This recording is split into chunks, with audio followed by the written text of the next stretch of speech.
I'm going to share my presentation. Share. Can you see it?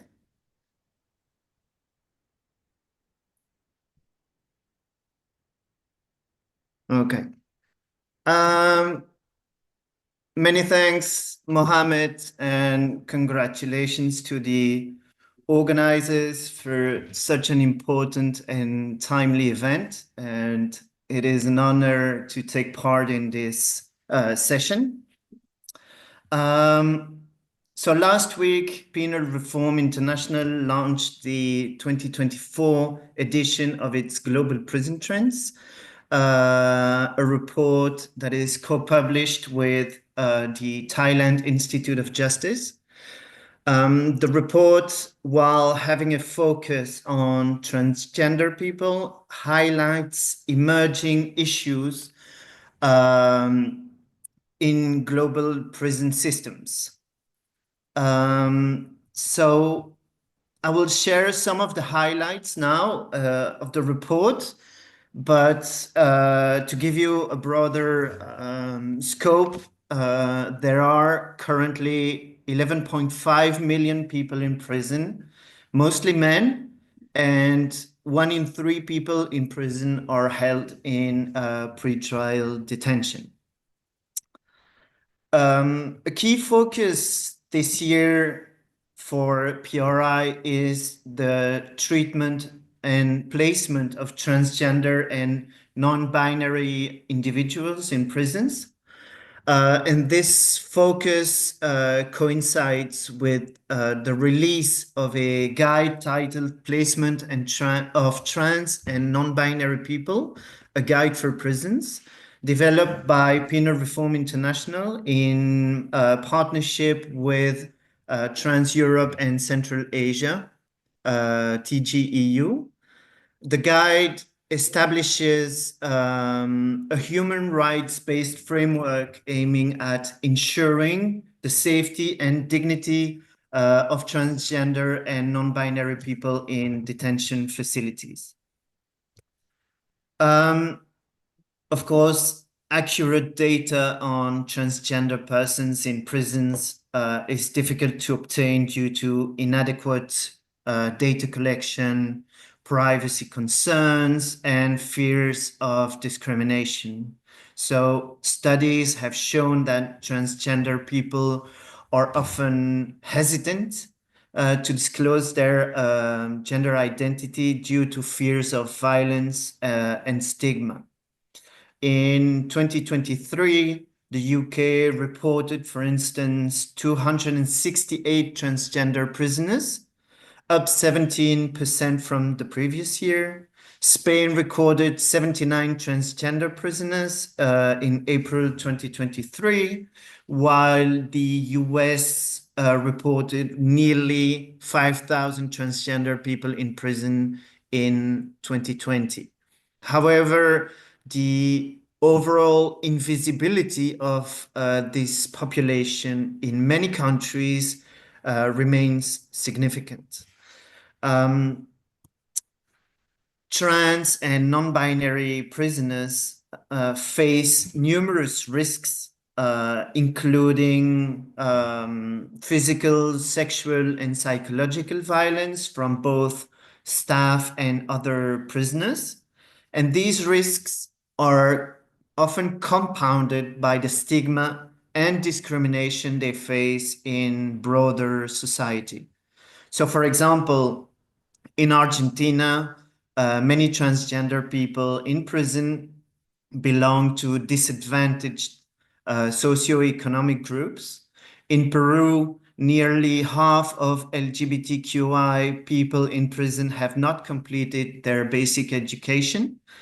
And similarly, in Canada, a 2024 study found that over 70% of gender diverse prisoners had experienced childhood trauma, with Indigenous individuals being disproportionately represented.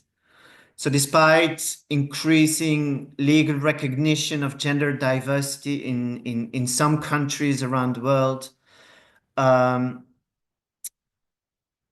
most prison systems still operate within binary frameworks, and this often results in the complete abandonment of transgender and non-binary individuals, with many prisons lacking policies to safeguard their rights or address their unique needs within the prison system. Finally, transgender people are often over-criminalized, leading to their over-representation in prison populations as a result of the criminalization of same-sex relations, sex work, drug use, and other socioeconomic disadvantages. In Argentina, again, for instance, transgender prisoners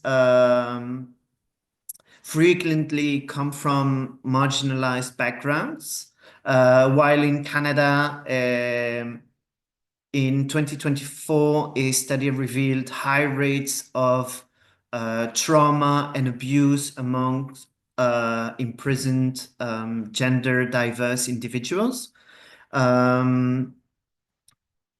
So moving on.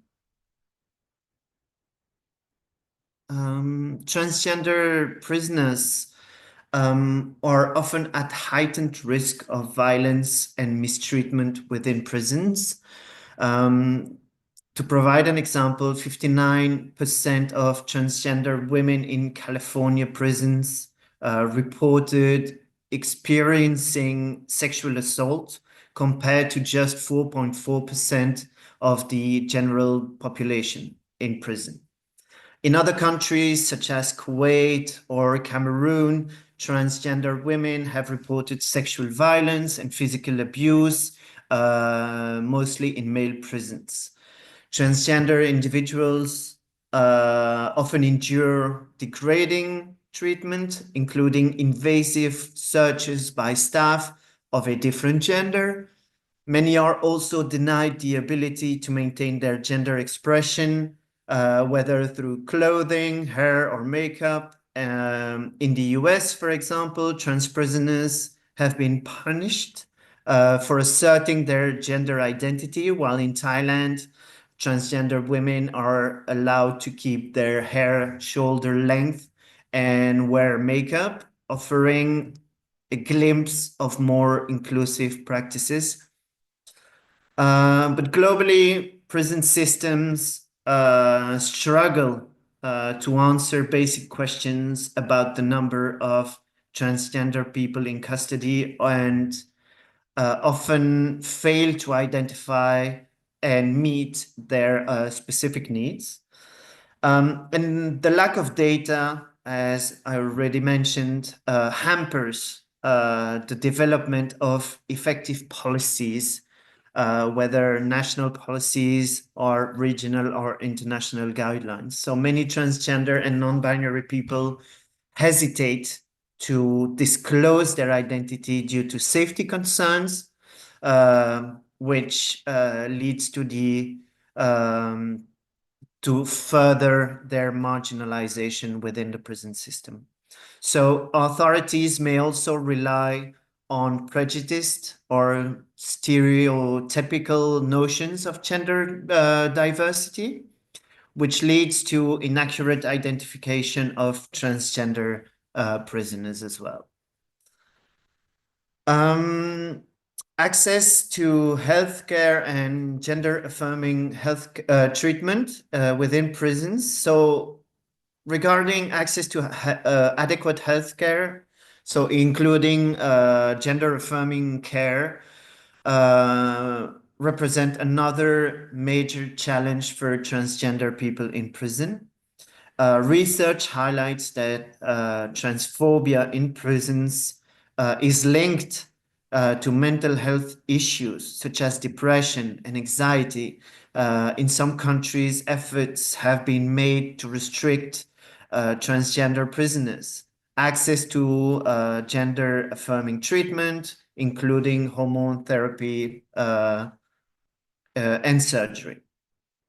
So international bodies have emphasized the need for individualized risk-based decisions when placing transgender people in prisons, allowing transgender prisoners to participate in their in the decisions to be made about their placement, which can help ensure their safety and well-being. And these policies should not be seen as granting special rights, but rather as recognizing the unique risks and the unique needs to be met by transgender people in prisons. Regarding international human rights standards, the UN Nelson Mandela rules, the Bangkok rules, and European prison rules provide general guidance on prison management, but do not specifically address the needs of LGBTQI people, including transgender persons in prison. However, non-discrimination provisions mandate that vulnerable populations, such as transgender prisoners, receive special attention within prison systems. So as Rafael already mentioned, several international guidelines, such as the Yogyakarta Principles from 2007 and the Yogyakarta Principles +10 from 2017, outline the rights of transgender people in prisons. These guidelines stress the importance of respecting the gender identity and allowing transgender individuals to participate in decisions about their placement. Other recommendations, as already mentioned, from bodies like the UN Subcommittee on Prevention of Torture and the Inter-American Court of Human Rights, echo the need for individualized placement decisions and participation in determining where transgender persons will be housed in a prison. Some recommendations drawn from PRI and TGEU's guide. So here I wanted to outline essential human rights principles for the placement of trans and non-binary persons in prisons, focusing on core recommendations and practical implementation of these recommendations. You can find them in our guide, which is available on PRI's website. So the guide emphasizes the importance of aligning placement policies with individual gender identity, ensuring safe and dignified conditions within prison, and fostering meaningful participation of trans people in decision-making processes, especially regarding their housing situation in a specific prison. So key recommendations include adopting policies based on self-determination, enhancing protection against torture and ill treatment, and involving trans groups in shaping policies. There is a need for non-discrimination, privacy, and effective oversight in prison placement policies as well.